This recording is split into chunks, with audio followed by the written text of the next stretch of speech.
The invisible one. Being invisible hurts, not because no one sees you, but because the people who should see you the most choose not to.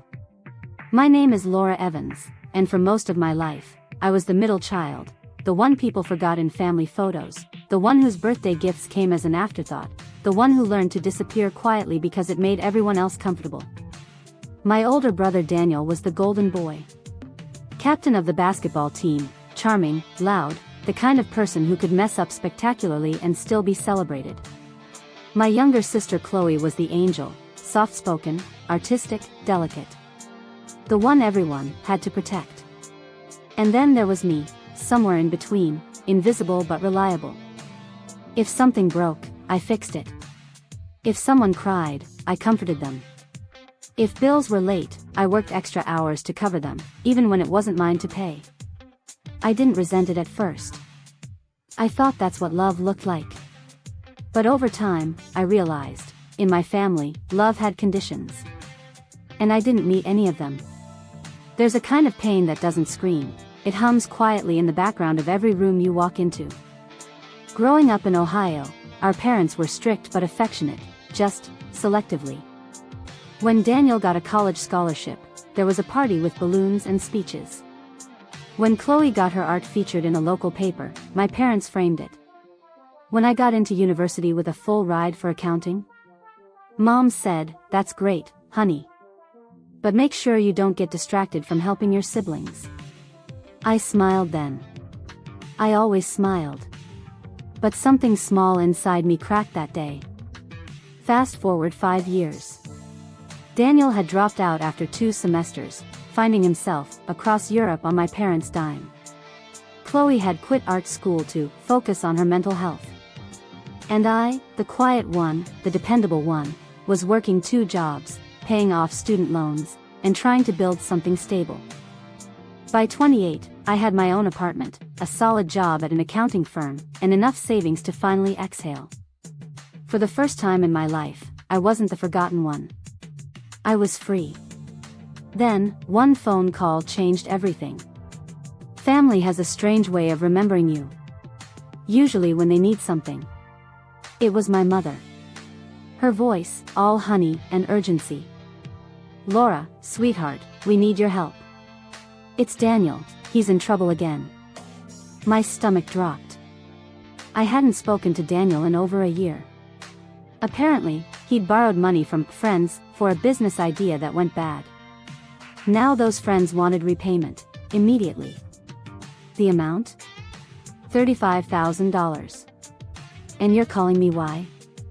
I asked. "Because you're the responsible one," she said, as if it were a compliment. "We know you've been saving. If you could just lend us the money for a few months, we'll pay you back." Something in me snapped, not in anger, but in clarity. All my life, I had been the safety net. The one they ignored until they fell. And now, they wanted me to save them again. If you've ever been the one who carried everyone else, but no one ever carried you, subscribe. Because sometimes, saying no isn't cruelty. It's survival. I didn't answer her right away. Instead, I said, "I'll call you back."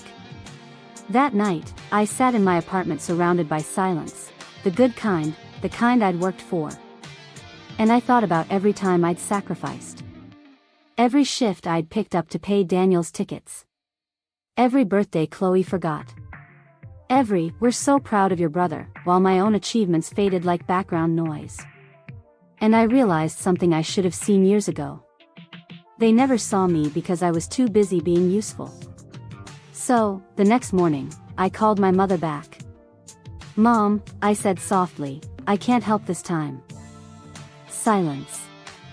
Then, the quiet shock of someone who wasn't used to being told no. "What do you mean you can't?" she asked, voice sharp now. "I mean I won't. When you've spent your life keeping everyone else from drowning, walking away feels cruel. Until you realize you were the one underwater the whole time. When a no became a betrayal. You can spend your whole life being the one who fixes everything. But the moment you stop, they'll call you the problem. When I told my mother I wouldn't bail Daniel out, I expected disappointment. What I didn't expect was war. Within hours, the family group chat, the same one that had been silent for months, lit up. Not with concern, but with accusation. "Mom, I can't believe you'd abandon your brother in his time of need. Chloe, you always think you're better than us. You've changed, Laura. Dad, Daniel made mistakes, but family helps family. That's what you do." Every message hit like a slap. I typed out a reply, deleted it, then finally wrote, "Family helps family, until it's only one person doing all the helping." Then I turned my phone off. They weren't angry because I said no. They were angry because I'd finally stopped saying yes. That week at work, I couldn't focus. I'd built my whole life around being dependable, the one who never let anyone down. Now, for the first time, I was letting them down on purpose. But something strange happened after a few days. The guilt didn't consume me like I thought it would. Instead, it faded, replaced by something lighter. Relief. It was the first time I realized that guilt and freedom can look a lot alike in the beginning. 2 weeks later, my mother called again. This time, her tone was colder.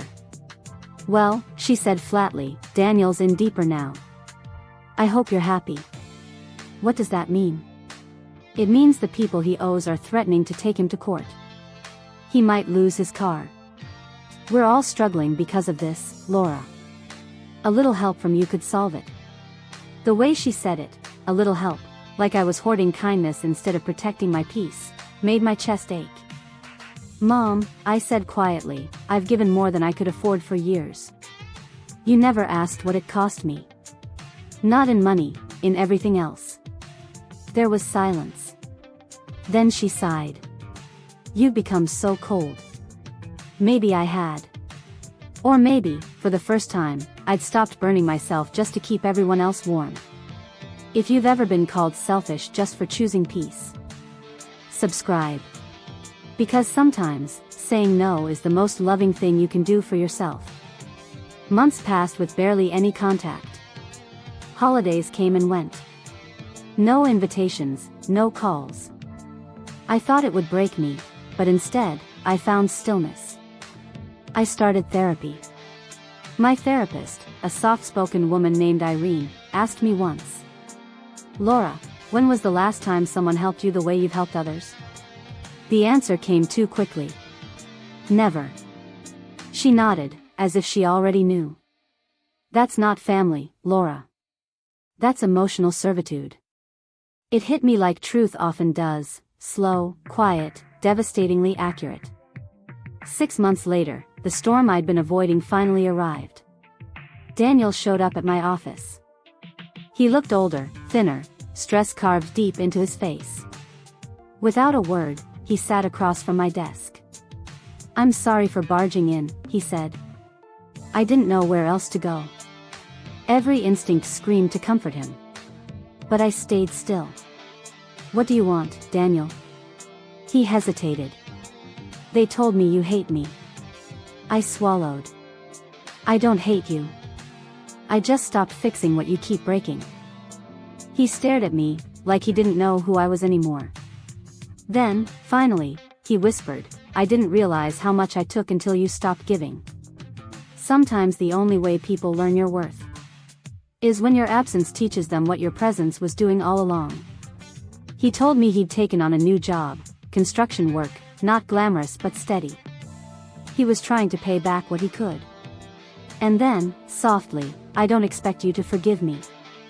I just wanted you to know I'm trying." I looked at him, really looked at him, and saw not the golden boy anymore, but a man who'd fallen hard. And though part of me wanted to reach out, the wiser part whispered, "You can care without carrying." "I hope you make it," I said gently. He nodded, eyes wet. And then he left. I didn't chase him. Forgiveness doesn't mean opening your arms to the same storm. It means closing the door. And praying the person who once hurt you finds shelter somewhere else. Learning to live without them. It's strange how silence can feel louder than shouting. But sometimes, silence isn't punishment. It's proof that you finally stopped begging to be heard. For the first time in my life, I had peace. And I didn't know what to do with it. No phone calls demanding favors. No family drama invading my weekends. No emotional exhaustion hiding under the name duty. At first, the quiet felt like loneliness. But slowly, like sunlight warming a frozen room, it began to feel like freedom. I started spending time on things that had always been too selfish before. I joined a pottery class. I learned to cook more than just microwave dinners. I even adopted a rescue dog, a gentle mutt named Charlie who wagged his tail every time I came home, as if I were the most important person in the world. It was healing, in small, quiet ways. Every new routine became a brick in the foundation of the life I was finally building for me. Healing doesn't always look like victory. Sometimes, it's just waking up one morning and realizing you don't owe anyone an explanation for your peace. But peace has a way of being tested, especially when you come from a family that confuses boundaries with betrayal. It was a rainy Thursday when my phone rang again. It had been nearly a year since I'd last heard from them. I almost didn't answer. But the display, "Mom," made my heart skip. I took a deep breath. "Hello?" Her voice was shaky, tired.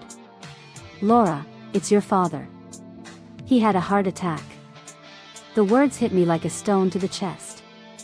"He's stable now," she continued quickly. "But the hospital bills are piling up. Insurance won't cover everything. We don't have enough to pay." And there it was, the echo of every story before. Need. Desperation. The unspoken expectation that I'd step in, again. I stared out the window at the rain streaking down the glass. A year ago, I would have said yes before she finished the sentence. Now, I felt something different, a quiet ache mixed with clarity. "Mom," I said softly, "I'm sorry this happened. I really am. But I can't fix this for you." She went silent. Then, after a long pause, "Your father would have done it for you." I swallowed. "No, Mom. He wouldn't have, not if it meant breaking himself to do it." She didn't respond. Just sighed, then hung up. If you've ever had to choose between your peace and your family's expectations, subscribe. Because sometimes, love means letting people face what you've been shielding them from. For weeks, I replayed that call in my mind. The guilt came back, sharp and suffocating, but this time, it didn't win. Because somewhere inside, I finally understood something I'd never let myself believe before. It wasn't my job to save them. Every time I rescued them, I was robbing them of the lesson they needed most: responsibility. Months passed. The distance between us stretched into something permanent. My mother stopped calling. Chloe unfollowed me on social media after posting a vague status about selfish siblings. And Daniel, well, Daniel didn't reach out at all. It hurt, of course it did. But grief has layers, and beneath the sadness was peace. For the first time, my life was my own. I went on hikes with Charlie. I decorated my apartment with warm light and photos from my travels, solo trips I'd never dared to take before. Every moment of solitude became proof that I was capable of joy without validation. Family taught me to give until I disappeared. Life taught me that disappearing wasn't the same as peace. Peace comes when you stop explaining why you deserve it. One evening, almost a year after my father's heart attack, I got a letter in the mail. It wasn't handwritten, it was typed, formal, almost cold. It was from Daniel. He'd found my address through an old contact. The letter began stiffly. "I don't know if you'll even read this, but I need you to hear it. I used to think you were heartless. But now, I see you were the only one brave enough to walk away." He wrote about how, after I refused to help, he'd been forced to take responsibility, working double shifts, cutting expenses, facing consequences. He said it was the hardest year of his life, and the best thing that ever happened to him. "You didn't abandon us, Laura. You taught us what we refused to learn. You saved us, just not the way we wanted." I read the letter 3 times. Each time, tears blurred the words a little more. It wasn't absolution, not yet. But it was acknowledgement. And sometimes, that's more powerful than an apology. For years, I thought love meant sacrifice. But real love, for yourself, for others, means truth. And sometimes, truth sounds like no. The test that taught them my worth. Sometimes the moment that proves your value isn't when you give everything away. It's when you finally keep enough to stand on your own. When I said no the first time, I didn't picture the silence that would follow. I didn't imagine holidays without arguing voices or birthdays marked by candlelight I wasn't invited to. But I also didn't imagine how much oxygen I'd gain, how much space would open for me to become someone I actually liked waking up to. A year after my father's heart attack, life had settled into a steady rhythm: work, pottery, walking Charlie at dawn, therapy on Wednesdays. I'd stopped waiting for permission to be happy. Still, the world has a way of testing the lessons you preach. It began with a phone call from Daniel one rainy afternoon. I almost let it go to voicemail. He left a short message: "Can we talk? It's important." I called back. He sounded different, steadier, but tired. He told me there'd been a foreclosure notice on the family home. My mother's retirement fund had been drained by some bad investments Dad had made years ago, the ones he'd never told us about. The collectors were patient no longer. My first thought was not, "I have to save them."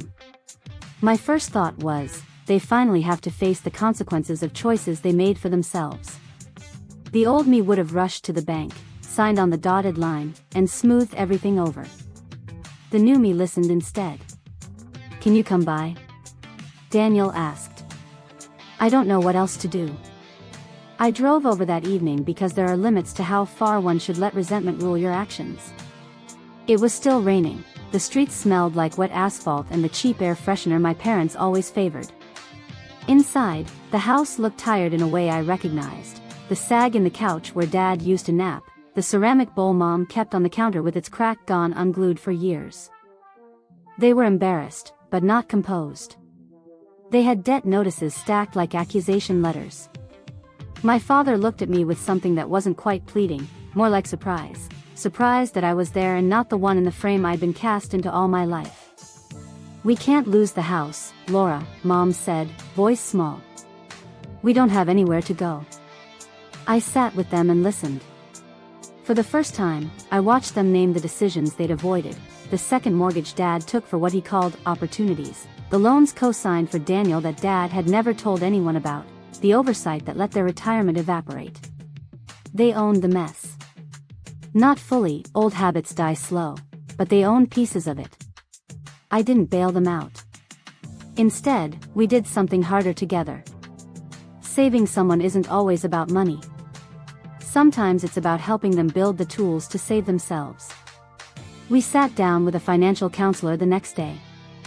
I'd done the research quietly before I came over: affordable community counselors who offered low-cost plans, local housing advocates, and a non-profit that helped seniors avoid foreclosure. That was my version of love: practical, scaffold, and insisting on permanence. The plan wasn't pretty. It involved selling some assets, downsizing the house, and Dad taking a part-time job at the hardware store delivering supplies twice a week.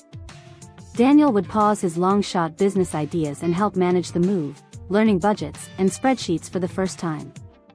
Mom agreed to speak with a primary physician about stress management instead of using food and impulsive spending to soothe herself. People who have always been rescued don't know how to steady themselves. They need someone to show them the small, daily mechanics of being responsible.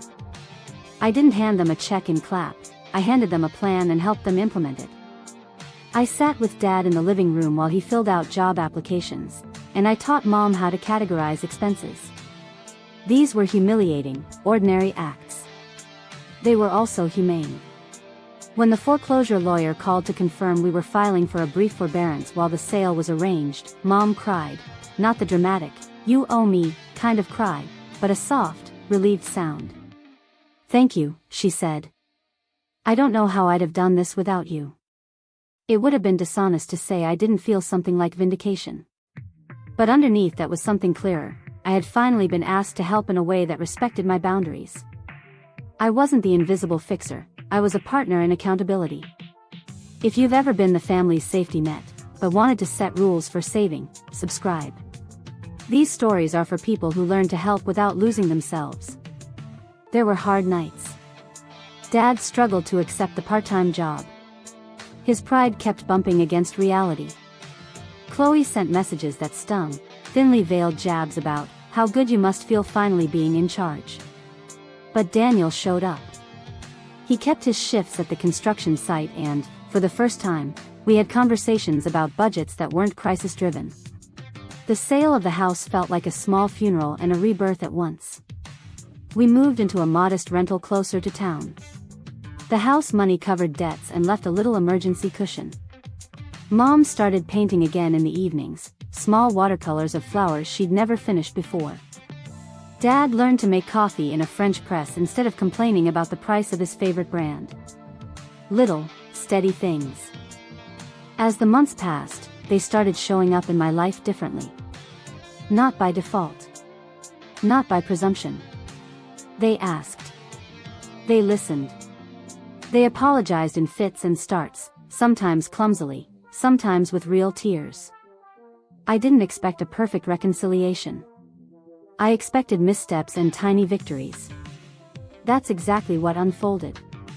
One afternoon, on the other side of the crisis, Daniel sat across from me at the kitchen table with a printout.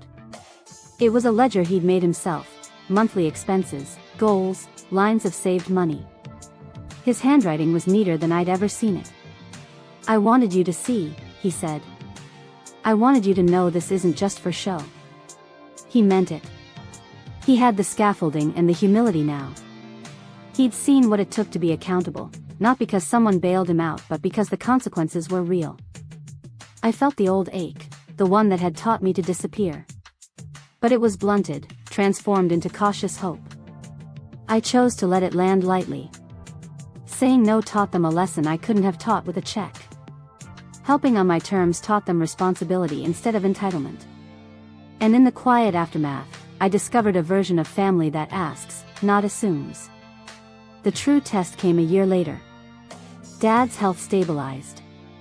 Daniel had a small, steady savings account. Chloe started contributing to household bills and even organized a dinner where she toasted me, awkward, sincere, eyes wet at the edges. My parents' apologies were imperfect, they came in actions more than speeches. They showed up for therapy, for budget meetings, for family discussions where no one talked over the other. I didn't take back everything I'd given over the years. Some of that time, some of those sacrifices, taught me patience and endurance. But I reclaimed my right to choose when and how I give. That felt revolutionary. On the porch one evening, with Charlie at my feet and the sun low and forgiving, Mom reached for my hand. "We were wrong," she said simply. "We always assumed you'd be there. We didn't see you." Her voice cracked on the last two words. I squeezed her hand. "You see me now," I replied. "And I'm here, but not like before. I'll help, but we all have to carry our part." She nodded, tears on her cheeks. It was small. It was honest. If you've ever been everyone's hero until you forgot to be your own, subscribe. Say no when you must. Say yes when it's on your terms. That is how you save yourself and, sometimes, save them too. I can't say I'd choose the same path 100 times. The cost of boundaries is often loneliness in the short term. But the reward, a life you own rather than rent to the needs of others, is worth every awkward silence and every accusation of selfishness. They needed saving, and I said no to being their instant fix. Then I said yes to building a real way out, a plan, rules, a hand that taught instead of rescued. It changed them. It changed me. Sometimes the kindest thing you can do for the people who always expect you to come running is to teach them how to run themselves.